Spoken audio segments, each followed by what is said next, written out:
Unamwambia kabisa yule mtu, mimi ni mke wa mtu, nimeolewa, lakini mume wangu hanipi faraja, nahitaji faraja kutoka kwako.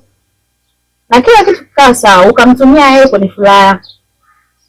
Yule ni mwanaume. Utamwendekeza, mwisho wa siku atakuacha. Utapata na presha, utakufa. Yule ni mwanaume, mwenzako ataoa. Na vipi kuhusu wewe? Hivi, una kijana pale namuona. Siniambia umefall. Nimekwambia namuona. Basi tushapata solution. Wewe utamtumia ili wewe kuweza kupata furaha. Kikubwa tu mwambie ukweli kwamba umeolewa na ndoa yako haikupi amani. Au unalionaje?